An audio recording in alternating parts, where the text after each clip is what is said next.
Hello everyone, welcome back. Today I'm going to be working on a piece of the Academy watercolor paper, and I have just cut it into a square. So I'm at 8 and approximately 1/4 inch by 8 1/4 inch. And I just saved these for little minis or scrap paper, or these are big enough to actually put together and do the bigger pieces of art. Sometimes that I do, the little threefer. Sometimes that I do.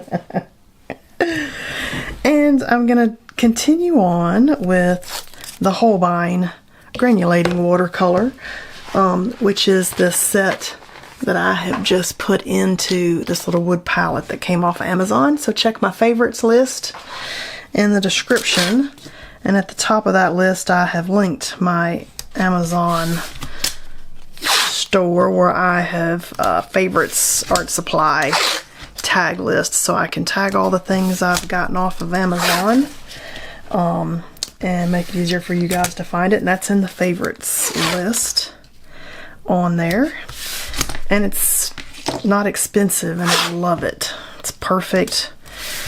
Looks nice in little photos if you take Instagram photos and stuff of your art and what you used in the art. It photographs really pretty. And I just put that tube paint in there, and then it's easy to use and fill up when I use it. So what are we thinking today? I'm kind of feeling like maybe some lovely neutral colors. I don't know why I'm feeling kind of neutrally today, but maybe this 541 and 562. 562, 571. That's a 7. And I've already kind of spritzed these with water just to kind of get it started. I'm using my great big Princeton Neptune 3/4 inch oval wash because I want to. And this paper is different than the Hahnemühle paper that I like so much. It is cotton, but it's still kind of, it's different. And somebody told me in a comment one day it's not sized. I thought, okay, that's kind of interesting. I can maybe kind of see that. But I do like it. It is my next choice behind the Hahnemühle paper that I like so much. Yeah. So it is my next choice. I like it because it's cotton. I like it because everything I do on it I usually like. And I like it because it doesn't tear when I peel my tape, usually.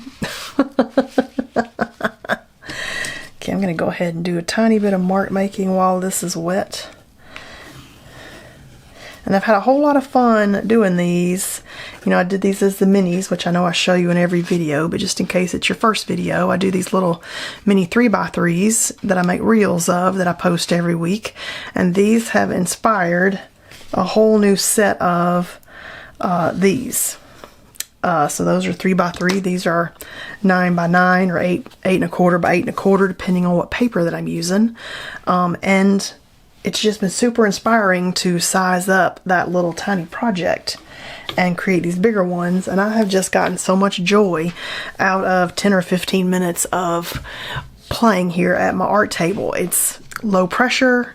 These don't take a lot of time. They're perfect if you just want to show up every day, put all your supplies on your table and just don't put it up, so that when you come the next day you're just ready to make something. And it's really nice and fun just to show up for yourself in your art studio. So I've really enjoyed making these. So let's let this dry a little bit more, and then we'll do some extra mark making on top.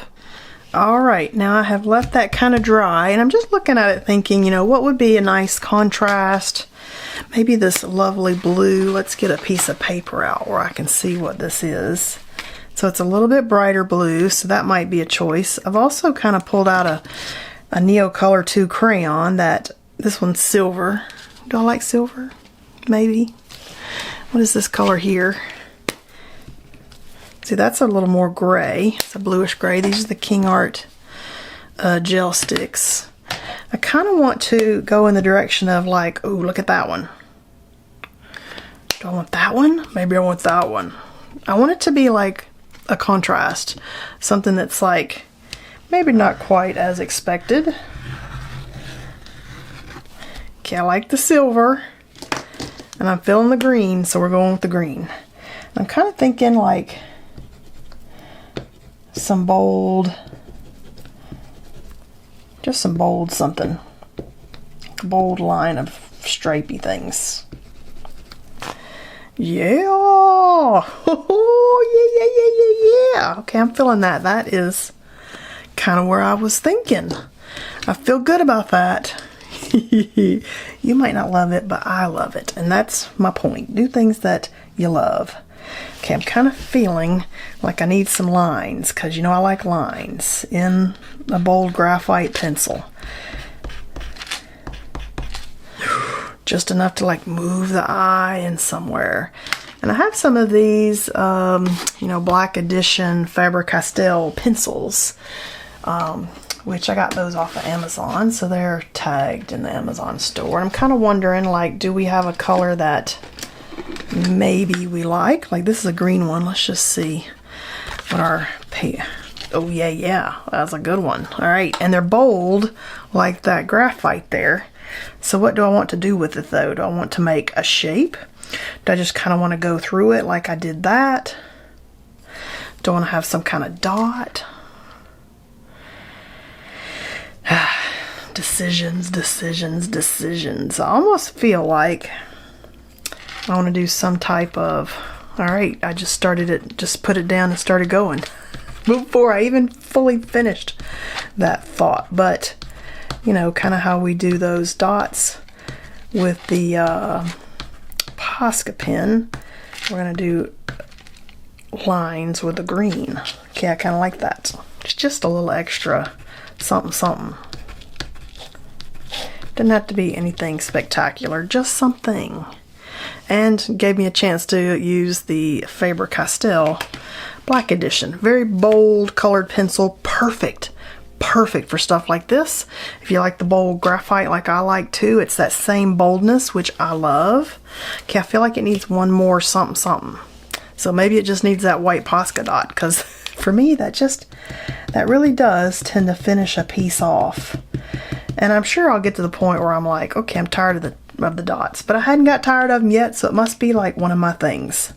And if you don't like dots, don't do dots, but I like dots. I'm gonna throw a few in there. Oh, look at that. Oh my gosh.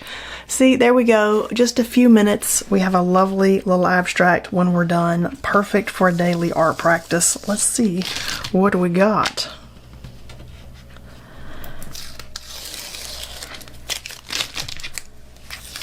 And that tape just comes right off beautifully. And I love the reveal.